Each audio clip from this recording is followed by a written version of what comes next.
Lux presents Hollywood.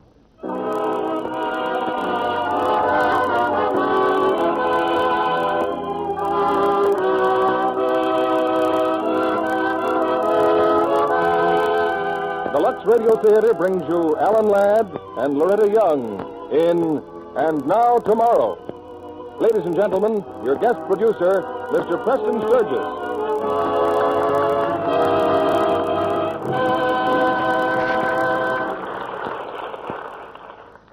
Greetings from Hollywood, ladies and gentlemen. Around this time of year, we are all entitled to a reasonable dose of spring fever, the feeling perhaps of restlessness and vague impatience. In the old days, sulfur and molasses was the customary antidote. But tonight we bring you a better combination in Loretta Young and Alan Ladd. They are starred in the Paramount hit And Now Tomorrow, based on Rachel Field's best-selling novel of the same name. And they assume, of course, the same roles they interpreted so finely on the screen. Loretta Young is the proud and wealthy girl who finds her romance thwarted by an act of fate, and Alan Ladd is the childhood enemy from another world who tries not only to help her overcome her handicap, but to overcome as well the barriers that stand between them. This is the second time that Alan and Loretta have been starred together on this stage, and your many letters requesting their reappearance are herewith acknowledged. Meanwhile, you may have seen Alan in his current Paramount production, Salty O'Rourke. While our story takes place before the war, the title itself, And Now Tomorrow, expresses our attitude throughout America today, as we turn from victory in Europe to the conquest of Japan. To the men in the services abroad, these broadcasts will continue to be sent by shortwave regularly, as we receive, expressing their appreciation. Mariner writes us that while he always listened to our show on Monday nights, how specific to make him full of toilet soap was. He adds, whenever I take my next shower, which may be some time from now, it will be Lux and nothing but Lux. To that exuberant seaman, many thanks. And to all his fellow men in uniform, our wishes for a safe return. It is curtain time now, and here's the first act of And Now Tomorrow, starring Alan Ladd as Merrick Vance and Loretta Young as Emily Blair.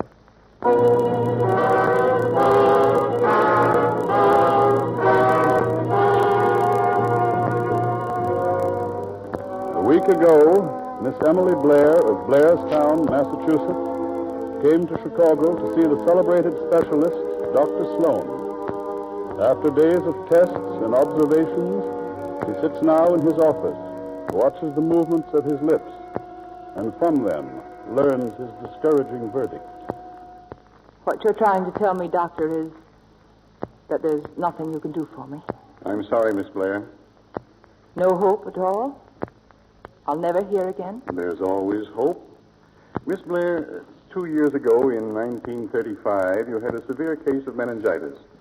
The result is marked deterioration of the auditory nerves. I know of no cure for it. I see. But I'm only one man, Miss Blair. There's Chase of Johns Hopkins, Merritt in Rochester, Caro in Montreal. I've seen them all, except Carol.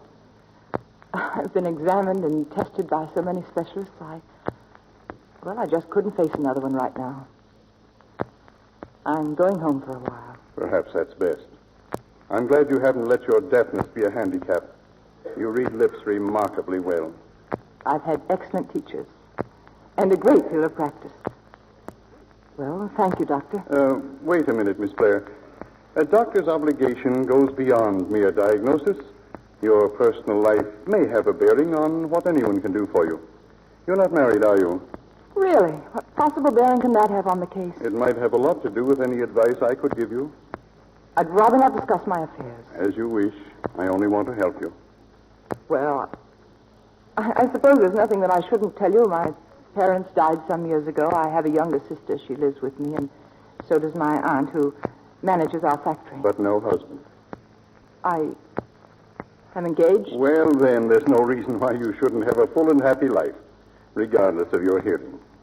Except, Doctor, I have no intention of marrying until I'm cured of deafness. I will not inflict this handicap on someone else. But that's absurd. There's nothing... Please, Doctor, please. I've discussed this with my fiancé. It's a matter entirely between ourselves. Now, if you'll tell me the amount of your... Right.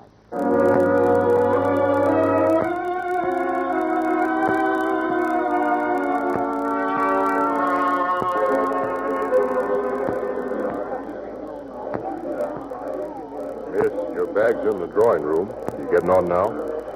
How soon are we leaving? For 5 minutes, miss. Then I believe I'll walk down the platform here. Yes, ma'am. Gangway! Gangway! Gangway, lady! Look out! What's the matter with you? Want to get yourself killed? Oh, I'm sorry. I didn't mean to grab you, but that baggage truck was about to run you down. I didn't hear it. You see, I'm deaf. I know. Sure you're all right? Perfectly all right. I'm getting on that train, too. Here, let me... Thank you. I'm sure I'll manage nicely by... Okay. Manage nicely by yourself.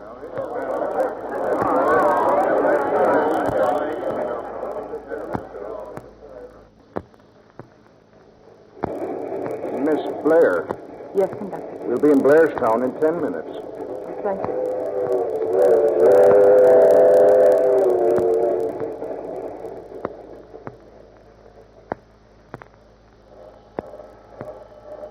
Mr. Meade? Mr. Meade? Why, hello there, Miss Emily. Got your cab here, Mr. Meade? Why, sure. But aren't they coming down to meet you? Did you say something, Mr. Meade? I said, aren't they coming down to meet you? No. No, I wanted to surprise them. Oh, your cab seems to be engaged. Huh? There's somebody in it.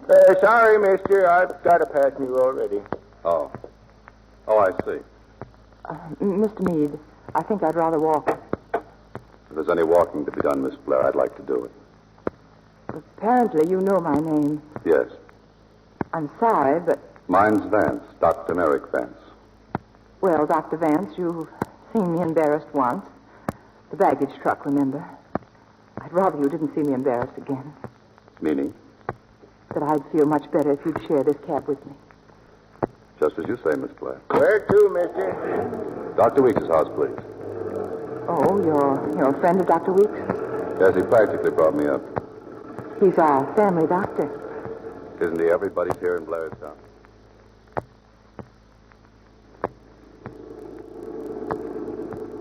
I'm sorry, Miss Blair. What for? I've been staring at you. Oh, clinical interest, Dr. Vance? You're pretty good at reading lips. I'm sorry I shoved in on you like this. But it was your cab, Dr. Vance. Yeah, but you're Miss Blair of Blair House. One just doesn't do that to the Blairs. I beg your pardon? Skip it. Dr. Weeks' place, mister. Yeah. How much do you, Skipper? Dr. Vance, please let me pay Mr. Meade. Sorry, but even a Blair can't buy this ride. I enjoyed it too much. Goodbye, Miss Blair.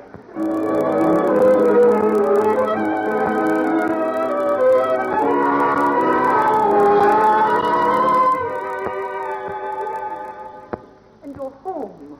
Oh, Emily, dear, I'm so glad to see you. But, darling, why didn't you let us know? Just a surprise, Aunt Martha. Now tell me, how is everybody? Fine. Oh. And what about you, dear? No luck. Another failure. Emily. We'll talk about it later. Where's Jeff? Still at the mill. But he'll be here for dinner. Reporting to the boss, huh? Really, dear, he's done wonders at the plant. And it's all because of you. You're all he ever talks about. Emily, dear, why don't you marry him? You'd be much happier. You know why. But, darling, no, I just simply couldn't stand seeing me stare at other people's lips and watching me look around before I'd take a single step. We Blairs are much too stuck up for that. Now, what about Janice? How's she? Your sister needs a talking to, my dear. She's out entirely too much, and no accounting for it. Well, who knows? Maybe it's romance. Well, I'd better freshen up. Hurry, dear. I'll phone Jeff right away. Oh, Dr. Will's coming to dinner, too. Well, that's wonderful.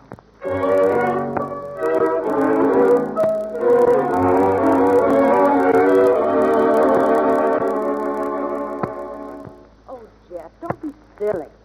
I mean it, Janice. You shouldn't come to the office like this. Oh, darling, please don't scold me. It's this hiding, lying about working late. But, Jeff, we didn't want to fall in love. We tried our best not to. Well, maybe we didn't try hard enough. Oh, Jeff, you haven't kissed me all day, and I... Oh, now what? Hello? Yes. Oh, Aunt Martha. What? Why, that's wonderful. How is she? It's Emily. She's back. Emily? She what? Oh. Well, I'll be right home. Thanks. Thanks, Aunt Martha. She wanted to surprise us. She's surprised. That specialist in Chicago couldn't do anything. Oh, poor Emily. But we've got to tell her, Jeff, about us. Deliberately hurt her? I simply can't do it, Janice. If only she could hear, I'd tell her. Look at now. All right, forget it. Guess I can stand it a little while longer. You can. Come on, we better get up to the house.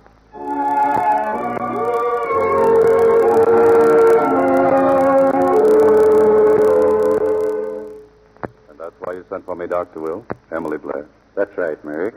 Because Sloan could do nothing for her. How did you know? She sent me a wire before she left Chicago.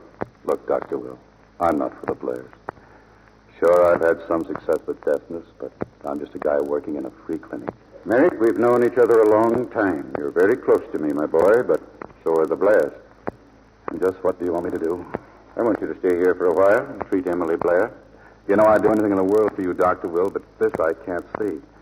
If my work is any good, people need it who can't afford to go to the specialist. I'm needed far more in Pittsburgh than I am in Blairstown. Look, can we talk about it later? Later? The Blairs expect me for dinner. They expect you, too. Oh, now, wait a minute. Aunt Martha insists that I bring you. Who's Aunt Martha? Martha Evans, Emily's aunt. She manages the meal. You will come, won't you? Me having dinner with a Blairs. Sure, if they won't throw me out.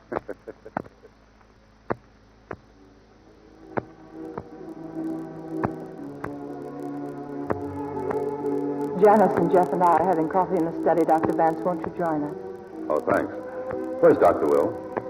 Cambridge, I think. We're all leaving for the Hodges dance at 10. I hope you'll come along, too.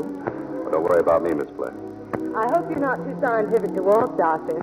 Jeff, turn up the radio. Well, I'm afraid I never had time to learn. Oh, well, Jeff, you come on and dance then. By all means. Emily, dear, Yes? this is the tune we danced to at our engagement party. May I? I'll try, Jeff, but remember, I can't hear the music. Cigarette, Doctor. No, thanks. Oh, I'm so sorry. Jeff stumbled. Come on. We'll start again. Poor Emily. She's trying so hard not to let her deafness be a handicap. Yes, I see. Oh, I am sorry. My fault, darling. They're playing it faster than they used to. No, really, it's no use, Jeff. It's really no fun dancing when you can't hear the music. But, Emily, what about the Hodges party? But if you don't mind, Jeff, I don't think I'll go. Why, Emily... But, darling, we promised. Yes, I know. So you go ahead without me. Without an escort? Of course not. Jeff will go with you. That's all right with you, isn't it, Jeff? Emily, there'll be lots of people there not dancing. I know, dear, but I'm tired. I'd really rather not go, honestly. Well, darling, we said we'd be there early, so yes. Yes, you'd better leave. Emily, you sure you don't mind? Of course not, darling. You have a good time. Good night, dear. Good night, Dr. Vance. Good night, Mr. Stoughton. Excuse me, I'll turn off the radio. You don't like to make compromises, do you, Miss Blair? You think that's why I'm not going to the Hodges? Isn't it? You're very observant, aren't you? That's part of my business. Besides, I know much more about you than you realize. We've met before. We have? Yes, it was at a Christmas party at the mill. Our name wasn't Vance then, it was Bankovich. You were about 7 and I was 12. You were giving out Christmas baskets for the workers. Everybody thought you were so cute. I hated you. Would you like to know why, Miss Blair? Well, no, not particularly. I'll tell you anyway. A week before Christmas, my father was let out of his job. We didn't have much to eat that winter. My father never got over it. He died a few months later. Do you blame me for hating your mill and everybody connected with it? Well, I'm sorry it happened, of course. But it wasn't my fault. No. No, it wasn't. Forget it. You've had a hard time, haven't you, Dr. Vance? Oh, not too tough. Dr. Will practically adopted me, put me through medical school. Oh, I see. That's why I'm here tonight. Oh. He wants me to try to cure you. You? Oh, I know. You never heard of me. But I've helped a lot of deaf people, Miss Blair. Dr. Vance, I have been to some of the best specialists all over the world. I know, but they don't know anything about my treatment. You see, it's something I stumbled on in a free clinic in Pittsburgh. Oh. No. So, Miss Blair, I don't think the surroundings of the clinic would suit you at all. Sure they wouldn't. And besides, I don't think I'd make a very good guinea pig. I'm not so sure of that. And since you aren't looking at me, I can say that deafness isn't the only thing I'd like to cure you I of, beg your Miss pardon, Blair. did you say something? I was saying I don't think I'll wait for Dr. Will. Good night, Miss Blair.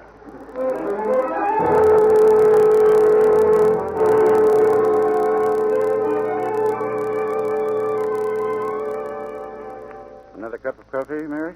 Oh, thanks, Dr. Will. By the way, you ran out on me last night. No, not on you, on Emily Blair. What happened? Nothing. Just she still thinks of me as an immigrant kid from the wrong side of the river. Now, wait a minute, Mary. Emily's a wonderful girl. Yeah, she's a tearing beauty, all right. At least she doesn't feel sorry for herself. Do you think you could do something for her? I mean, if you had time. And she wanted me to. I might. You know, I've never had a meningitis deafness. I think I'd like to try it. My boy, I'm delighted. Oh, now, wait a minute. I'd have to be in Pittsburgh at least once a week. I'd have to fly, and that costs money. Oh, you leave that to me. I'll have my old office fixed into a nice little laboratory for you. We'll wire for everything you need, and I'll have Emily Blair here on Monday. All right. But remember, I'm doing this for you and you alone. I understand, my boy. Perfectly.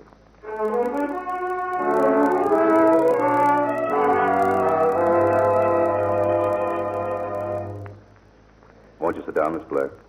Thank you. Emily didn't understand the other night how far you'd gone in your special field, Mary. I ought to have told her more about you. Well, you certainly made up for it today, Dr. Will. She's here because I believe if anyone can help her, you can. And Mary, if Emily decides to take your treatment, we'd like to keep it a little secret. But why?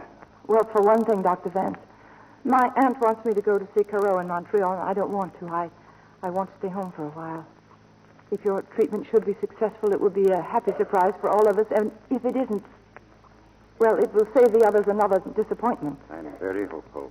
Very hopeful. Oh, there's one thing, Miss Blair, before we go any further. If we start this, I want to be sure you'll see it through. Just what does that mean? The treatments involve injections twice a week, a special serum that I've developed. How long will it last? I haven't any idea. Well, I mean, about how long? How long did it take with your other patients? Well, that's no indication. None of them had meningitis, and not all of them are cured. Oh. You haven't much faith yourself, have you? No. And you're not going to like the treatments. You're going to feel pretty sick after some of the injections. That's why I want your promise to stay with it until something's proved. Would you tell me at once if you knew it was useless? Well, of course. My time has a certain value, too, Miss Blair. Very well, I promise. And Dr. Will seems to have enough faith for both of us anyway. You know, it seems as though we're both doing this for Dr. Will. You know, it's a lucky break for us that deafness isn't one of those ailments where you have to like the doctor to be helped. Or the doctor has to like his patient. Yes. You can roll up your sleeve, Miss Blair.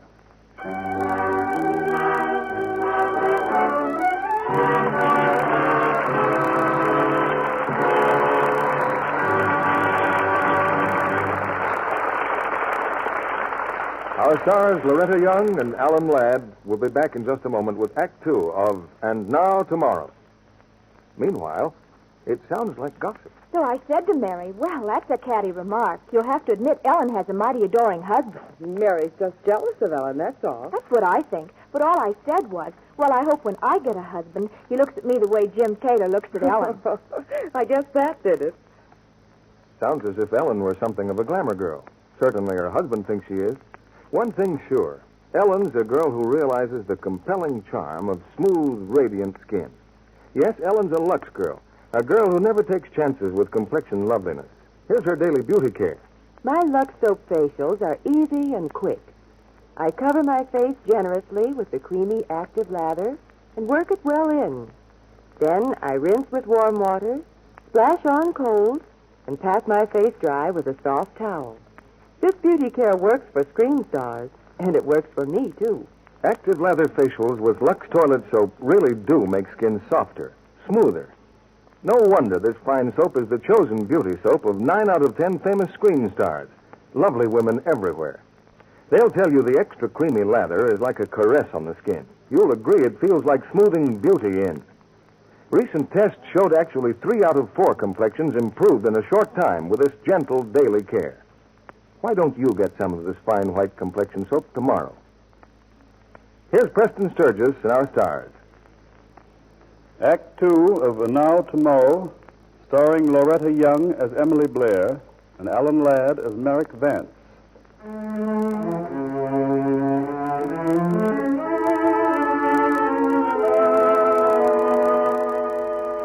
For more than 2 months now, Merrick Vance has remained in Blairstown. And unknown to her family, Emily Blair comes to his improvised laboratory twice a week. Not even her fiancé, Jeff Stoughton, knows of her visit. But Jeff has other matters to keep his mind and his spare time occupied. But what do you want me to tell her, Janice? Darling, our engagement was a mistake. While you were away, I fell in love with your sister. Can't you? Then I'll tell Emily myself. I'm sick and tired of feeling like a thief just because I want something that belongs to me. You're not her property anymore. If you tell Emily one single word now, you and I are through. Jeff. Oh, Jeff, don't say such a thing. I'm sorry, darling, but I had to make you understand. Oh, Jeff. Jeff, put your arms around me. Darling, we're in your house. Someone may come in. I told you Aunt Martha went to Boston. But Emily, Haven't you noticed? Every Tuesday and Friday afternoon she's gone. Wouldn't it be a laugh if she were double-crossing you? Janice. Oh, I just can't help being nasty. I can't stand this much longer. I can't. Engagement to Miss Blair. This is the 22nd treatment. Your arm looks sore. Does it hurt? Yes, a little. More than little. But you're not afraid of pain, are you? Maybe you even like to suffer. I don't know what gives you the right to say that, Doctor. Why don't you marry the guy?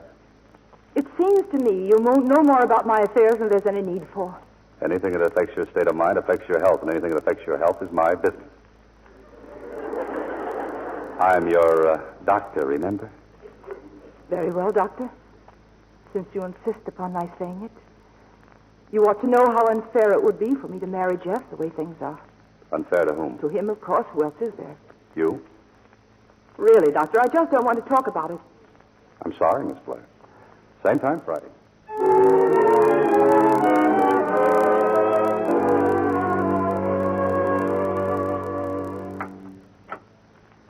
Well, Miss Blair, only a half hour late. You're improving. Last time it was 40 minutes.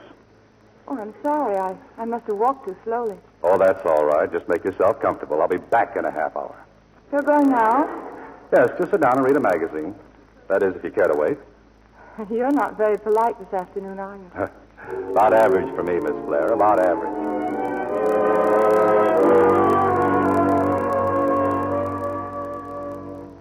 But, Doctor, when you say a half an hour, you mean 30 minutes, don't you? Oh, I'm sorry. I must have walked too slowly. Now, it's kind of you to give me lessons in manners, Dr. Vance, in addition to all of your other kindnesses to me. Oh, no one can teach you manners, Miss Blair. You know them all. Now, look. It's been over 10 weeks since I've been coming to you. Do we always have to fight? It isn't fair, is it? Especially when I have all the sharp weapons. I have an appointment with my manicurist. Otherwise, I wouldn't have bothered to wait. You know, it's funny. You came first because of Dr. Weeks. Today you're here because you have an appointment with your manicurist. But I'm not discouraged. Someday you're going to come here just because you want to get your hearing back. Doctor, do you think you could stop back at the house later? Frankly, Miss Blair, I doubt it. I wouldn't think of bothering you if Dr. Weeks were here, but Carrie, our cook, has a terrible cold, and Aunt Martha suggested... You can tell your Aunt Martha I'll be over after dinner. Now, if you'll step into the laboratory, we can...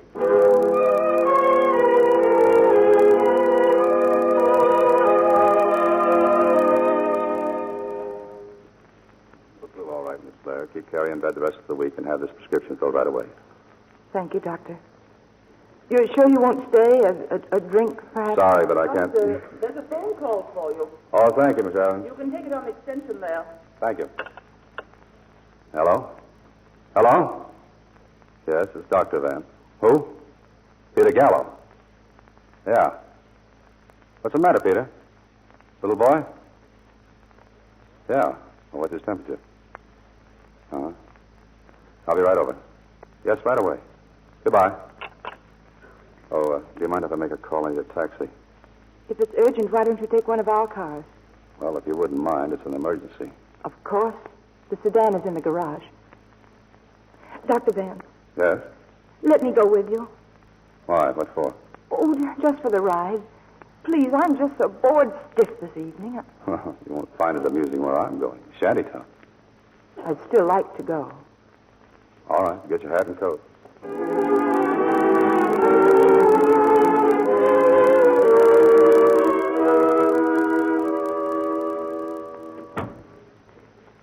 How is he, Mrs. Gallup? What does the doctor say? He isn't sure yet. He told me to wait out here. You're Angeletta, aren't you? I'm Emily Blair. Don't you remember me? We went to school together. You think I don't remember you? I remember you all right. Well, if you'd rather, I'll wait outside in the car. No, it doesn't matter. Angeletta, Yes, he says it's mastoid. Peter. Oh, no. I haven't any choice, Angeletta. He's too far gone to risk taking him to a hospital. I'm going to operate here. I told him, do what he thinks best. I'll need all the hot water I can get, boiling hot. I'll get it, Doctor. Is there anything I can do? Yes, plenty. I'll have to count on you to get the anesthetic. Think you can, Miss Blair? I think I can. If you start feeling faint, be sure to tell me. Don't wait too long. No, I won't. All right, then take that red stuff off your fingernails and start scrubbing your hands.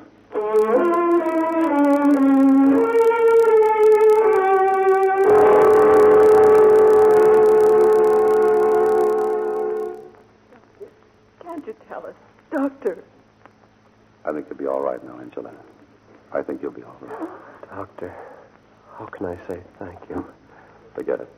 He'll probably sleep now for hours. I'll be back in the morning. Be sure to take his temperature every hour. If it doesn't go down steadily, call me. Yes, Doctor. Excuse me, I'll go wash up. Emily, I want to thank you for what you did. I won't forget it ever. He's going to be all right. I know he is. Angela, it seems a long time since high school days, doesn't it? I'm sorry we haven't seen more of each other. Why would we? I don't live in your world. You always had the best of everything. I think I hated you for that. I always had the best of everything. But now I think you're wonderful. You're ready, Miss Blair. I'll take you home. Yes, Doctor, I'm ready.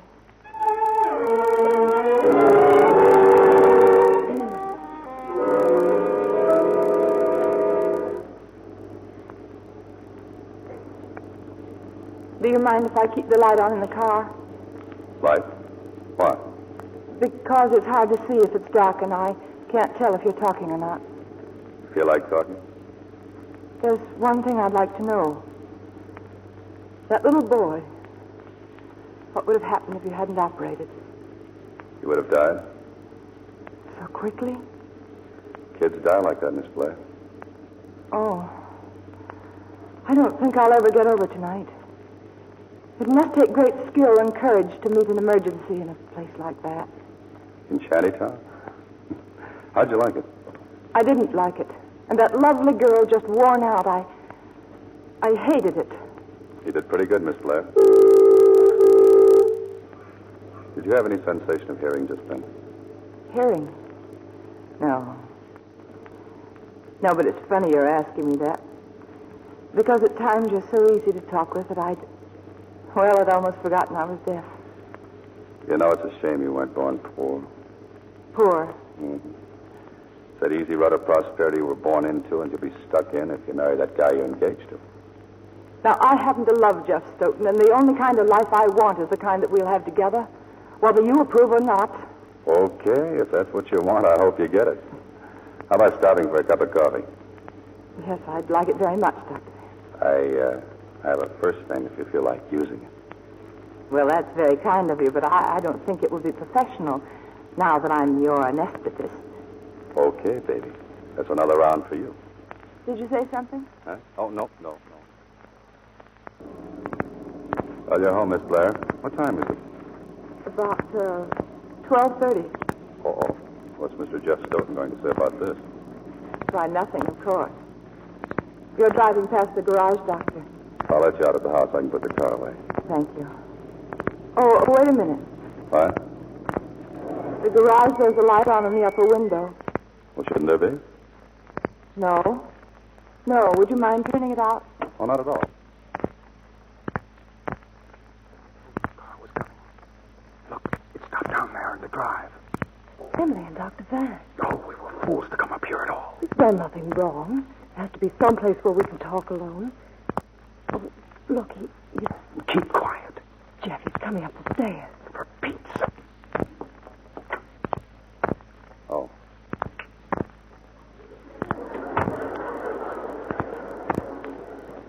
Jeff, he'll tell Emily. No, he won't tell Emily anything. Well, I hope he does.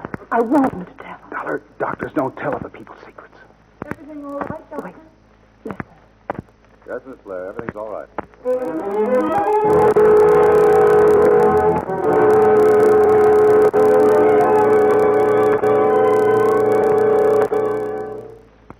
you ever leave this laboratory, Merrick? Hello, Dr. Will. What have you got there? The auditory nerve of a rabbit. You want to take a look? Looks like regenerating tissue to me. It is. 3 weeks ago, I started injections of serum. The rabbit had been stone deaf. The same serum you've been using? No, something new I'm working on. But I haven't got it yet. The rabbit died. I see. You cured the disease, but killed the rabbit. Mary, what about Emily?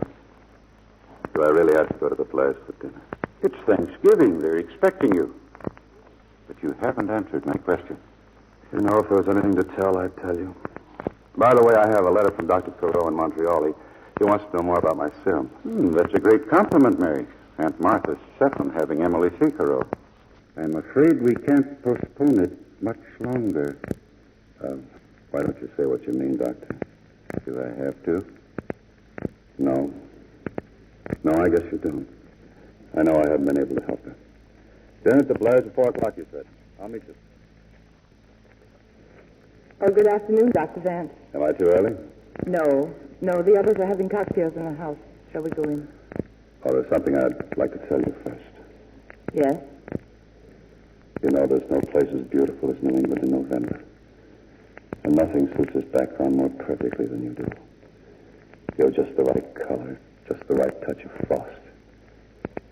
Is that what you wanted to say to me? No. It's been almost 5 months since we started this treatment. And you made a promise then to stay with it until something was proved. It wasn't too difficult. I made a promise, too. Yes. Yes, you promised to tell me if you knew the treatment wouldn't help me. Do you consider 5 months very long? Very long, Doctor, when you count every day of them and wait and hope. You know, at first I didn't have any faith in you. I didn't even like you. And then after that night when you operated on the Gallo child, What is it you're trying to tell me, Doctor? Another failure? I don't want to give up. But you have a perfect right to know the prospects aren't too bright. Oh, I guess I should have suspected it. Well, there's always Dr. Carroll in Montreal. No, there isn't. Did you say something? I said no, there isn't. No, there isn't what? Dr. Carroll regards the meningitis deafness as incurable. I wrote and asked him. But I could have told you a month ago that I wasn't getting anywhere.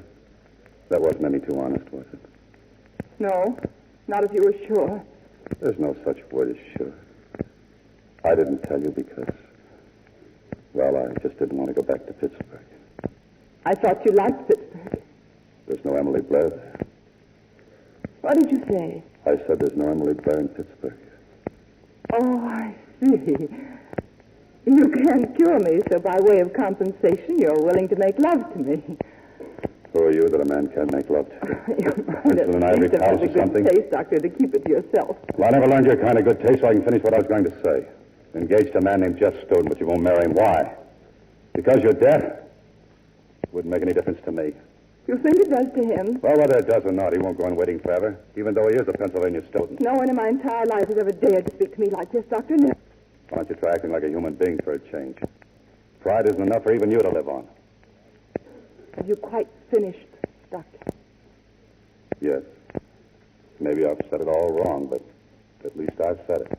Then perhaps we'd better go into the house. Well, here they are. From there. Oh, hello. Just in time for a drink. Cocktail, Emily? No, thank you. Doctor? Thank you. Jeff, there's something I want to say to you, to everyone. I have a confession to make. A confession, dear. I'm serious, Aunt Martha. For the past 5 months, Dr. Vance has been trying to cure me with a special serum that he discovered. That's why I've avoided going to Montreal. Emily, at least you might have told me. I didn't want to tell anyone. And anyway, it doesn't make any difference because Dr. Vance's treatment didn't work. I'm responsible for the whole thing. Mary didn't want to do it. Emily... That's the funniest thing I ever heard. Fancy Emily going to this handsome young doctor on the fly. Janice, behave. Please, I haven't finished. Dr. Carreau can't cure me either. Dr. Vance had a letter from him. Now, apparently, no one can cure me. Jeff, I'm going to be deaf all the rest of my life. Oh, Emily, no. For the past 2 years, I've been indulging myself in a very selfish attitude. I've been asking you to wait and not giving you any idea of how long you'd have to wait. Well, too proud or something to see it for myself. Jeff, if you still want it that way, I'll marry you just as soon as you like. I've always wanted it just that way, Emily. Oh, Jeff. I hoped you'd say that. Then we'll have our Christmas wedding after all. Even if I can't hear the wedding march.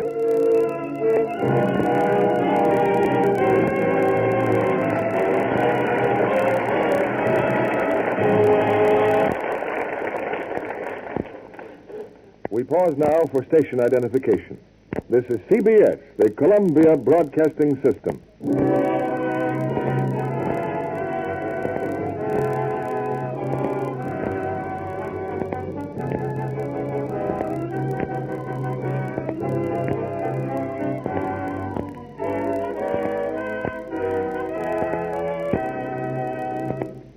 In just a minute, we'll bring you the third act of And Now Tomorrow, starring Alan Ladd and Loretta Young. And now, a dance for some homecoming soldiers.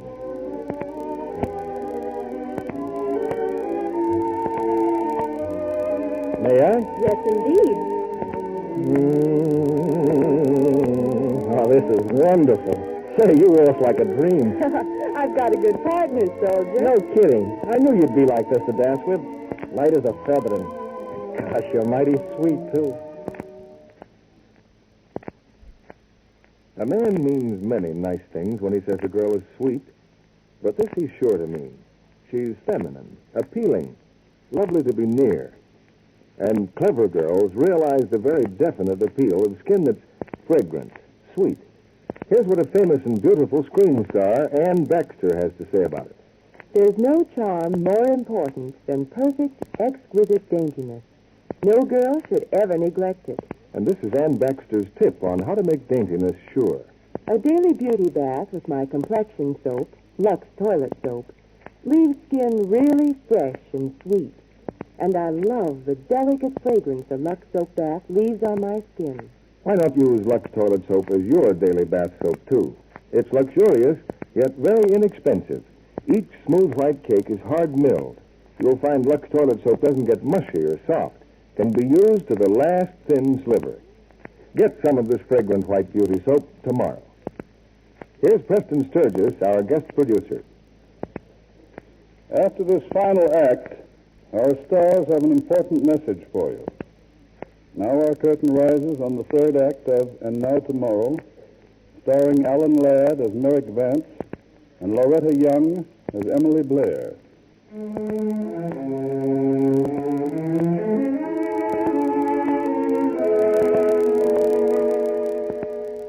It's 2 days before Emily's wedding to Jeff Stoughton. In the home of Dr. Weeks, Merrick Vance is getting ready to return to Pittsburgh. He has hurried to completion the last experiment with his new serum. Excitedly, he's called for Dr. Weeks to see the results. All right, Doctor, we'll hit the tuning fork and watch the rabbit. He jumped. Sure he jumped. It scared him. Last week, his rabbit was dead. He's had 5 shots, very small ones, but he's cured. Mary, a complete cure? Yeah, but on a rabbit. I'll have to go back to Pittsburgh to really test it. It'll have to be on human beings, volunteers. When are you leaving? Tomorrow? Then I'll see you after I get back from the rehearsal. Rehearsal? Yes, At the church? I'm to give the bride away. Oh. Oh, be sure to give her my congratulations.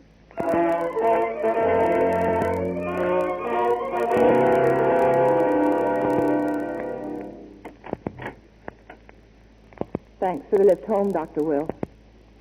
Tell me, how did rehearsal really go? Was the music right? My dear, everything was perfect. Doctor, did you notice Janice? She seemed, upset. I think moved would be the better word. By the way, where is she? She and Jeff should be along any minute. Now, what's the mystery? You said you wanted to see me alone. Yes. It's about Merrick Vance. He's developed a new serum. He's been treating a rabbit deaf from birth. Yes? Today it could hear. Merrick's going back to Pittsburgh tomorrow. More tests and then experiments on human patients. That'll take a long time, won't it? A long time. Can't fool around with serums, you know. No, of course not. Now, you run along to bed. Good night, Emily. Good night, Dr. Will.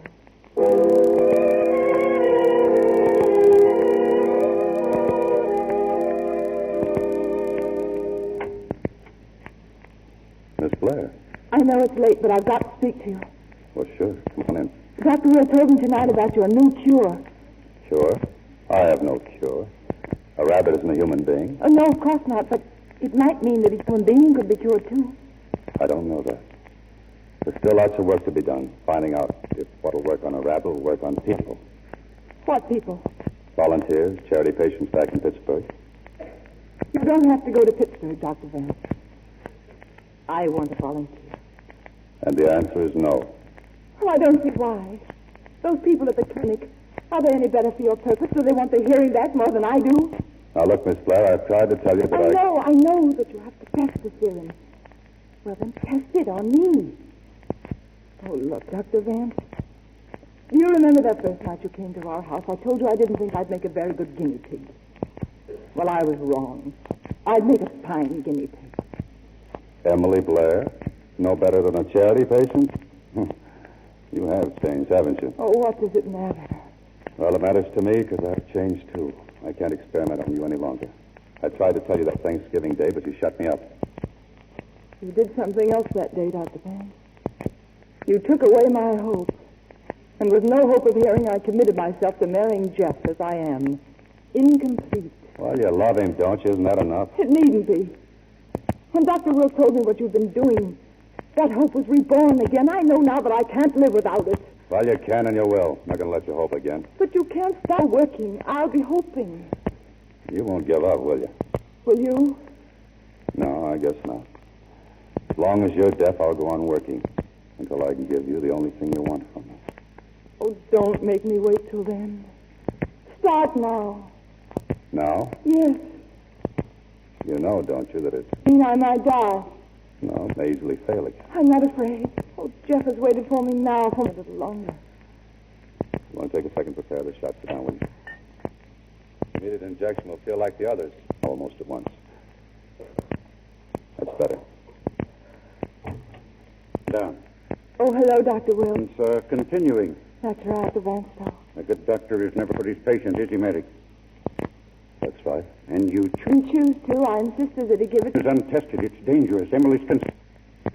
See, I'm talking a language that neither of you want to understand. I'm taking you home, Emily. Emily, are you... What's the matter? Dr. Will. You fool.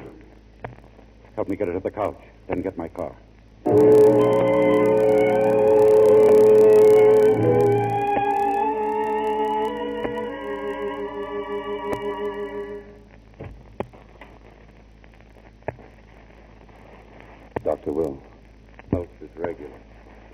still unconscious. She's going to live.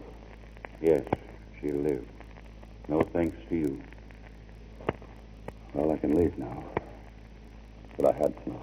Yes, of course. What time is it? 7:10. Just time for you to make the 8 o'clock train. Just. Dr. Will. Dr. Will. You're home in bed, Emily. You're all right. Everything's all right. Dr. Van? He's not here. He'll come soon. He's on the train to Pittsburgh, my dear. He went away? Not until he knew you were all right. I see. What happened to me? To the injection, it produced a sort of shock. You had us worried. But why? Why did he go away? We'll talk about it later. Try to rest.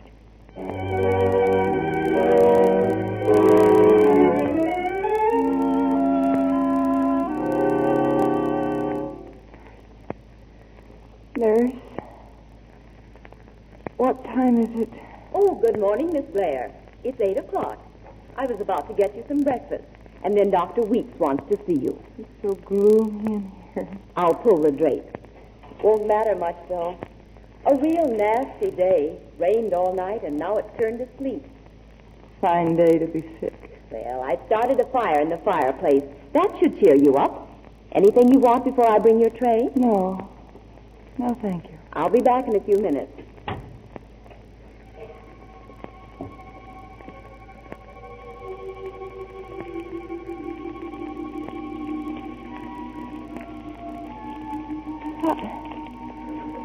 What is it? I can hear. Oh, it can't be. No, it can't. A real nasty day. Rained all night, and now it's turned to sleet. Sneeze against the window. I can hear it. I've started a fire in the fireplace. That should cheer you up. The crackling of the logs, the sound of the flame, my own voice. It's true. True, I can hear. No! Emily, dear, what is it? Dr. Will! You were calling? Dr. Will, say something to me. But you'll have to look at me, Emily. But you'll have to look at me, Emily. Why, I can hardly believe it. Go on, say something else. I'll keep my head turned. Emily, tomorrow would be your wedding day if you were well enough. Emily, tomorrow would be your wedding day if you were well enough. It's a miracle. I know it. Oh, to be able to hear again. To hear voices, to hear footsteps. Janice. Emily, darling, how do you feel? Oh, Janice, I've never felt better in my whole life. Shall I tell her, Emily? No. Janice, turn away from me. What in the world? Go on, so I can only see your back. Well, all right, but this is silly. No, it isn't silly. Emily, you heard me. Yes, I heard you. I can hear. I'll get Aunt Martha. She should know it was. Oh, no. I want to tell her myself. Where's Jeff? He'll be here soon, dear. Oh, I want to see Jeff's face. Oh, Dr. Will. Dr. Vance. Oh, I wish he'd waited. So do I, my dear. He should have been the first to know. Oh, no, darling. Jeff should be the first. You don't know what this is going to mean to him. Almost as much as it means to you. And to me, darling. To me.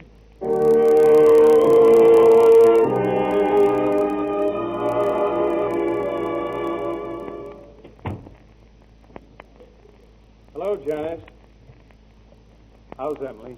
She's waiting for you, Jeff. In her room? Yes, I'll go on up with you. How is she, Janice?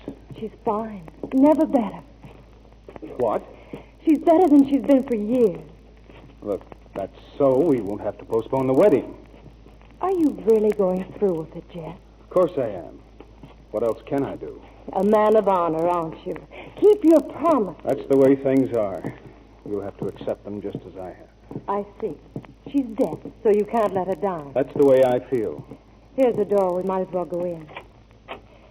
Jeff, before we go in, I want to be sure of one thing. Yes, Janice. You do love me, don't you, Jeff? Janice, please. You aren't afraid that she can hear you, are you? After all, she can only hear you when she's looking at you. Yes, of course. Then say it. Do you love me? You know I do, Janice. Thanks, Jeff. You'd better go in now. Emily has something to say to you. Aren't you coming in? I think now she'd rather see you alone. Janice, please. Come in. Hello, Emily. You're looking wonderful. Oh, Jeff. So you love Janice? What do you mean? I think it's simple enough. I heard you. You heard me? Yes. You can hear? She can hear, Jeff. There's no reason now why you shouldn't tell her. Yes, I think you'd better tell me, Jeff. Emily, I'd rather do anything than hurt you. Even marry me? Emily. Now, look, Jeff. Will it help you if I tell you I'm not going to ask you to choose between Janice and me? I have no apologies, Emily. You were away a great deal, and we fell in love with each other. Janice, what about you? Do you love Jeff? Yes, Emily. I love him. Oh, I see. Janice, sit down.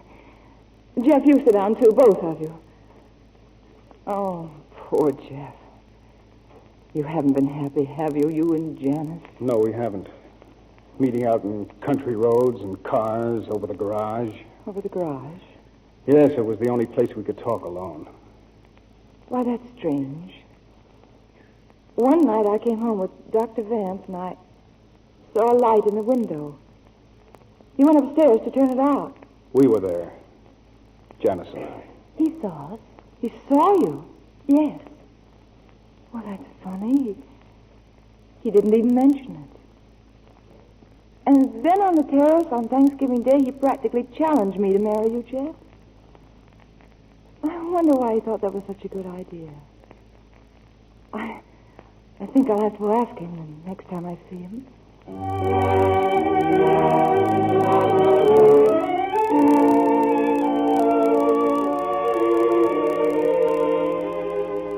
Pittsburgh Emergency Clinic, good morning. Just a minute, please. Pittsburgh Emergency. Yes, he's right here. Who? Just a minute, please. Oh, Dr. Vance. Yes. There's a call for you. You can take it there at the desk. Oh, yes, thanks. Hello. This is Miss Blair, Dr. Vance. Oh, hello, Miss Blair. How are you? Just fine, thanks. Well, I'm glad to hear that. I suppose today's the day for good wishes. Oh, no more so than any other day. Well, you are being married, aren't you? Not that I know of. And by the way, Dr. Vance, you have a lovely voice. You see, this is the first time I've heard it. Hey. You can hear. You're telephoning. The serum, it worked. You can hear. Hey. Hello, operator. So somebody cut me off. Cut you off? Yeah, I was talking to Massachusetts. Good morning, Dr. Vance. Good morning. Miss Blair. Emily. You phoned from here. I was talking to you on the house phone just across the hall. Hey, quick into my office right this way. You can hear. Yes? It worked. Yes, it worked. Come here. What? Did I hear you say you weren't getting married? No, I'm not, thanks to you. Thanks to me.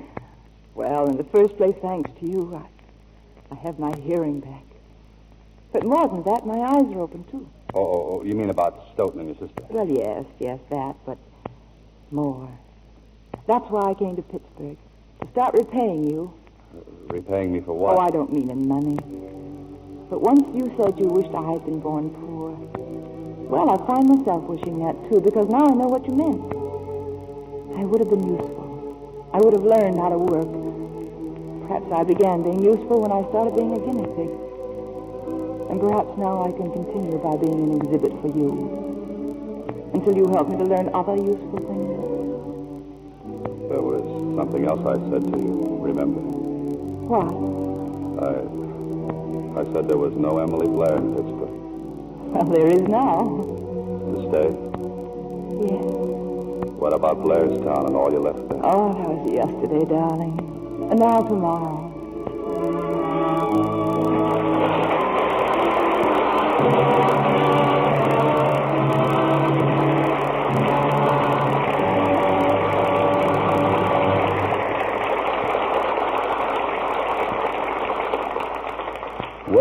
applause for tonight's stars, Loretta Young and Alan Ladd, who come to the Footlights to receive our thanks. Oh, and thank you, Preston. It was a pleasure to be back here again with Alan and to work with such a fine cast. I'd better warn you both that the autograph hounds are lined up at our stage door. Oh. Well, Preston, we've been collecting autographs ourselves these last few days. You and Loretta collecting autographs? What kind? Well, the kind that make you feel humble when you read their names. Will Rogers, for example. Wallace Reed. And Carol Lombard. Where do you pick up autographs like theirs? Oh, a few blocks from here. At a booth outside of Paramount Studios. They cut the signatures off canceled paychecks that the studios saved from years back. And you can take your pick with every war bond that you buy. And that's one way of adding attraction to the best investment in the world. Well, that's right, Preston. But you don't really need premiums to urge you to buy war bonds. Where can you do better than $4 for 3? I can understand why you two have a personal interest in this 7th war loan. Alan having served in uniform, and you, Loretta, with a husband in the Army. Oh, I don't think Alan and I have any more vital interest in this drive than every other American, Yes, Preston. it's just hard sometimes to think for any one individual to realize what his purchase means. Right, Alan. So let's look at it this way. If everyone in our Lux audience, for instance, bought just one $25 bond, it would come to a total of $750 million. And that's a lot of hay in any language, especially in Japanese. Right. And if our audience were to buy a $100 bond apiece, we'd have a fighting total of $3 billion good American dollars, enough to build 40 aircraft carriers and send them against the Japs with 4,000 planes aboard. That's quite a challenge to your audience, Preston. I hope they'll have acted on it before we meet again next week. What play do you have for next week, Press? Next Monday night, we take you to the bluegrass country with a story of romance and racing from the 20th Century Fox success, Kentucky. And our stars are Laraine Day, Walter Brennan, and Tom Drake. A family feud that clashes with a warm and moving love. And the color and excitement of the racetrack give you one of the screen's most powerful and gripping dramas. Well, we'll be looking forward to it, Preston. And good night. Good night. Good night, and thanks from all of us.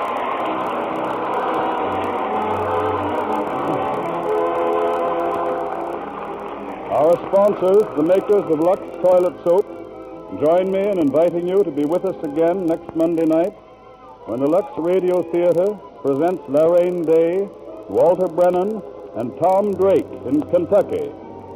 This is Preston Sturgis saying good night from Hollywood.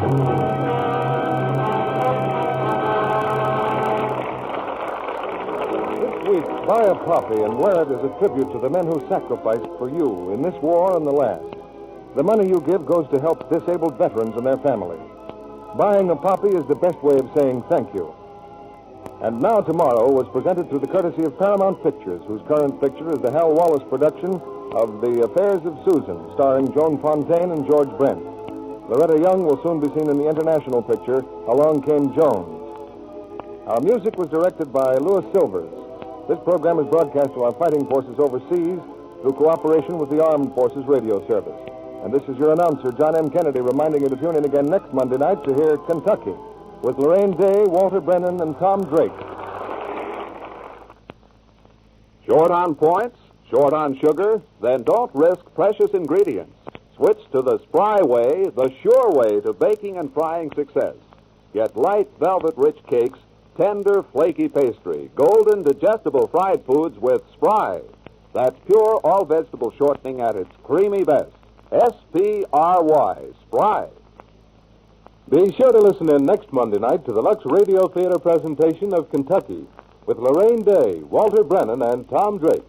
This is CBS, the Columbia Broadcasting System.